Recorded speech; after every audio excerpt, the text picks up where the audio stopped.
So I'll include a number of slides from Gokis' presentation to illustrate this.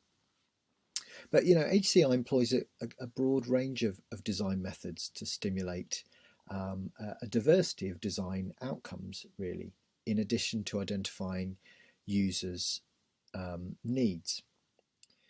And Gokis' approaches of using prototyping and proof of concept, qualitative questionnaires, quantitative navigation, and behavioural data are only the start, really, in terms of doing this requirements capture. And as I said in the previous recording, hopefully Gokis talks reminded you of Adam's description of UX, and in particular the concepts of journey and empathy mapping, because we saw both of those in action in Gokis' extended case study.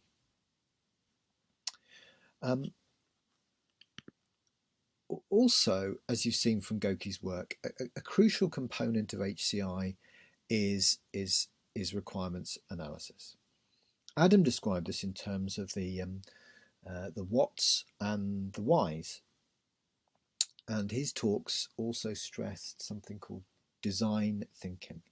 So that we should go about this process of developing, understanding requirements through a collaborative, flexible, reflexive approach to design. But there are many different approaches to eliciting the requirements that you need, from very transparent formal approaches to more opaque suggestive methods.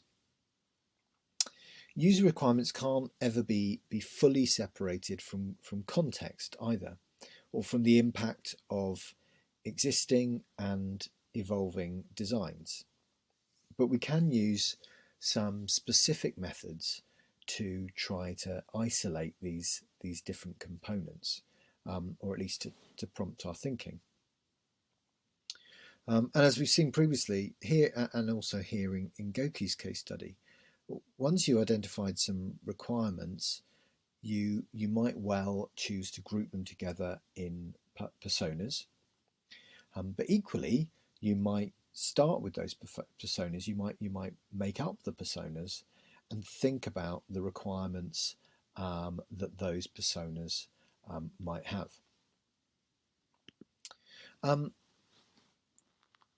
Normally, we try to design on the basis both of the functional requirements, so in other words, what the design is supposed to achieve, and also the constraints, so the non-functional in some cases. So these constraints are things like the bits that limit the kinds of design outcomes that there are, so which might be cost or time or whatever. And again, remember Adam's discussion of UX here. The user requirements should perhaps also include being, humanity-centered. So that should be hopefully an underpinning component to the design. The context that I referred to includes all the broad information about a user's intentions, their interests, motivations at a particular point in time, the other factors that are influencing their behaviour. But this is usually formalised in order to link new designs to more stable requirements, so that you can work across more diverse users. You don't want to design an interface usually specifically tailored to one user's particular context. And that word tailoring, as I mentioned, I remember when I was talking about the Portus online tours, that tailoring of interfaces, of interactions to specific user contexts is also quite complicated. So hence trying to get things to work at a more general level is an advantage. And often in designing interfaces, we're focused on either understanding tasks that already exist, or trying to facilitate new tasks, potentially new tasks, certainly tasks and potentially in new ways. And the example I've got here is Gokis' discussion of colour. So choosing from a colour palette or a series of colours in order to query a database and return some Japanese books. And so the kind of process that the design process that Goki went through is a very standard one. So he used his personas to tell stories effectively. So and those included the aspirations and more concrete kind of activities associated with those different people. And sometimes these are called well, narratives or stories or scenarios when you're thinking about HCI design. And these can be very creative and personal and very, very detailed. So he created those personas and thought about how those people might have chosen, used the choice of colour in order to define a query. He then also followed a standard design approach by exploring how these scenarios might actually work under specific conditions. So he thought about how, for example, someone interested in the colour of books could refine their selection on the basis of the number of colours they most like. So perhaps they could choose a subset of the colours of the books on the screen and use that to define the boundaries of the query that was going to be enacted. He might also, I don't know, but he might also have looked at how this kind of colour selection works in another context, whether digitally in other interfaces or indeed in an analogue way. So how do people choose the books that are most interesting to them when they're in the archive or the library? And he might have observed and documented that process in action. And finally, what he certainly did was proposed some formal versions of these querying processes. So, for example, he defined a choose by colour user requirement, and then worked out what the user and the software, the interface, had to do in order, or what had to do, or also what that interface or the user had to provide, what information had to be exchanged in order to make this happen. So you can see that this kind of design process, by looking at it in terms of tasks, can give you a good sense or first sense of how the interface might work. Okay, so far, we've seen how tasks might be a way of understanding this. But more specifically, how do we get the information that we need to define the requirements? I sort of skated over some of that in the previous colour example. Yeah, so just asking about the task isn't enough. We have to ask in specific ways and with specific motivations in order to understand those tasks, and more broadly in order to understand requirements. And there's a whole range of formal models for doing this kind of requirements analysis, which have different methodologies associated with them. But I've picked out the ones that I think kind of essentially cover this. So you might start with comparing. So does something similar to the kind of interaction you're trying to understand, does that already exist? Reading, is there something you can read that will that to a certain extent already defines the interaction? Are there some kind of regulations that define, I don't know, the choice of colours in order to be accessible, for example? Or indeed, are there really specific rules? So are there rules about the ways in which colour is used to order books in libraries? You know, analogous to the kind of the Dewey Decimal System in a library that we might be familiar with. And by understanding those rules, can we in turn develop our own new interactions that have something in common with them? We can of course also ask. Okay, so we can ask are potential users or other informants, so people who are experts on the books or other users of the archive. And we can ask them in a variety of ways. So we can ask them open-ended questions, or we can ask them directed questions using surveys. And we can ask and understand the information that's returned both qualitatively and quantitatively, and indeed a mixture of the two. So we can produce quantitative information by coding, by summarising qualitative outputs. We'll probably do some talking as well, and that might be in a structured or an unstructured way. So it might be an interview, it might be with individuals or groups, and a key other concern there is what's the composition of those groups. Yeah, how representative is it? Is it deliberately tailored towards one specific type of user, perhaps that matches with your persona?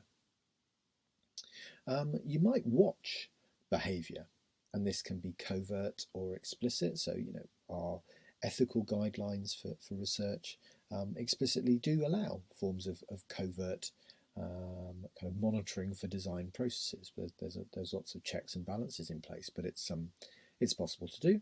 Or are you explicit about how that watching is done? And again, how is the information that's retrieved coded? Watching and coding, so for example, coding video for HCI purposes can be extremely laborious processes. Yeah, it can take you months in order to code a couple of minutes of video, very, very, very easily, particularly if there's complex gestural, spoken, and other interactions between multiple informants. You might also go through a process of copying. I mean, that might be that you are the expert as the designer and you're encouraging someone else to copy your actions to see how well those actions work, how well they fit with your informant's ideas. Or you might be the novice, you might be a trainee and be copying what that person is what your informant is doing.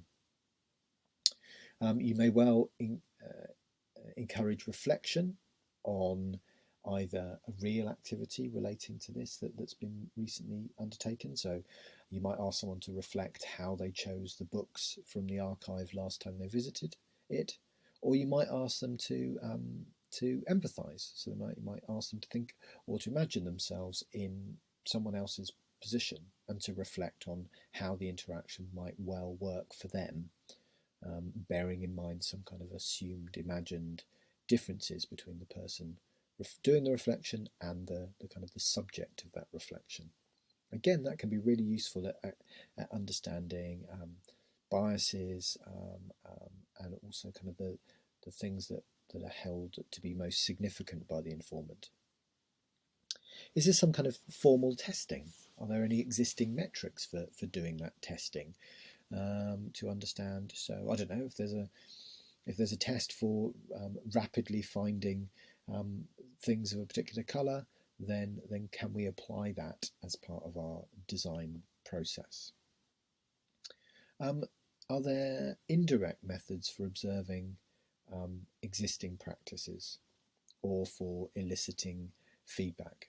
So those might be things like diaries, or there might be other ways in which you're encouraging people to document their views. And as we'll see, there are some very creative approaches to these, particularly where you're trying to identify perhaps prejudices, subconscious views, or trying to get at things that are not obviously expressed through this indirect observation. The reason that indirect there is quite a powerful approach is that it moves the control over to the informant. So if they can write the diary or draw the picture whenever they want, then you're giving them the power, not only over what to do, but when to do it, and their ability to reflect on that process.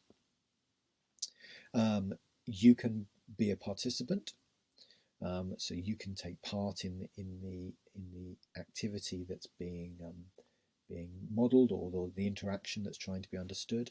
But again, there are kind of specific ethical concerns over the participation, particularly around kind of relative sort of power imbalances there. Also questions around objectivity and, what kinds of information are you able to gain better as a participant or better as an observer, and to what extent can you be autoethnographical in this approach? Are there things about your own practice that you can use to inform your design? And finally, is there some doing? Can you prototype? Can you build a proof of concept? And if so, how are you going to structure the arms of the study, arms of this process of doing? Are you going to be very formal in terms of what tools are available, what the tasks are that are driving this doing practice, or is it much more free form? Okay, so that's a kind of a long list of different kinds of ways of trying to elicit these requirements, and all of them really are also influenced by the extent to which the designer sees this data analysis or requirements analysis process as being a direct means of defining the requirements, or something that's more about inspiration, or something in between. So is the requirements analysis, is it going to get you all the results, and are you then going to take those results and directly implement them in your interface, your interaction design, or is it really just giving you suggestions, a bit more understanding of the context perhaps? And this also relates to whether the designer needs to understand what the user thinks, or whether what the user thinks might actually be irrelevant in the process, or partly irrelevant. So you might not be interested in the user's understanding of their use of an interface, or the user's understanding of what's important. You might prefer to interpret that from their behaviour, from their responses. And also, of course, what does it mean to have a representative sample? Is there a way in which the method you've chosen can indeed have a representative sample? So just quickly to go through some approaches to this that you might find interesting. Okay, so the one that we've I've circulated in advance is the Gaver et al. So I think this is 1999. So their use of cultural probes as a way of eliciting these responses, a way of gaining quite emotive responses. The paper discusses several of the requirements capture methods that I showed previously, but the indirect observation is the primary one. So the use of the cultural probes in a way that's controlled by the user. They can choose whether to return the postcards, what to write on the postcards, what to take photographs of. And also in terms of the previous slide, so whether it's are these cultural probes being used to elicit specific outcomes in terms of the design, or are they more to provide a sense of what interactions might be interesting, or what designs might be useful? It's definitely the latter in this case. So Gaver et al. Are making it very clear that the aim is really to provide them with inspiration as designers, and also to help in the process of constructing relationships with their informants. In this case, sort of older people in three different cities. And there's been a couple of or a number of kind of critiques or publications building on this. So firstly, the Burnham one, 2007, which compares the cultural probes approach as outlined by Gaver et al. In 1999 with the ways in which subsequently, so in the subsequent 8 years, they were kind of tried and implemented in different ways. So some of the things they talk about is the extent to which probes are being used to define qualitative or quantitative information, and the kind of the pseudo-quantitative approaches in between. They also talk about the different the extent to which the probes are continuing to allow free interpretation by the designers. and whether those requirements that are being elicited are, in many cases, very, very precise in a way that wasn't envisaged in the original paper. I have to say that they do also say that the aim is not to say that the original paper is setting the archetype, everything should be like that. But what they're suggesting, however, is that there has been a significant change, and yet the same term is being used. They also highlight the fact that increasingly the objectivity of the HCI researcher seems to be leading to the probes approach being less about participatory design, less about reflection, and more about, as I say, specifically eliciting requirements. And this also relates to the penultimate point there. So, that there seems to be an increasing within HCI. There seems to be an increasing search for recipes that can be kind of slavishly followed, rather than an approach such as cultural probes, which just kind of emerged by Gokis et al. from their design and art practice. So to a certain extent, that long list of requirements that I posed earlier should be used as a framework from which you can develop your own design practice, blending those different forms of interaction with their different affordances.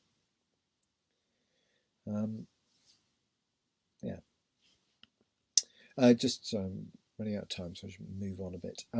So then the other paper that's proposing an addition to kind of the cultural probes approach, which is addressing to a certain extent some of the points that Berner et al. Raised in 2007. So Wallace et al. Are saying that there are ways in which some more formalization can be introduced. And they go through a number of really fascinating examples, particularly the use of the self tree, and they develop a framework defining the ways in which cultural probes can be deployed. Also, just quickly to finish, so the cultural probes is just one of a great many design approaches that can be used. Both to experiment with possible interfaces, as you've seen with prototyping, but also to do this kind of requirements capture and iterative refinement of requirements, tasks, and task mapping, and so on. So just some other ones I wanted to mention. So the first one, brainstorming. Key things about the kind of brainstorming approach, if you're going to put those into practice yourself, is that brainstorming should be fun, should be focused on a particular set of design outcomes. There needs to be good documentation.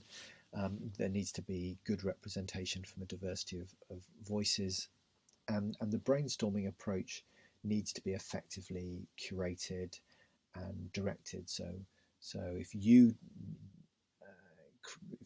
do some kind of brainstorming approach, you need to be there to shape the process.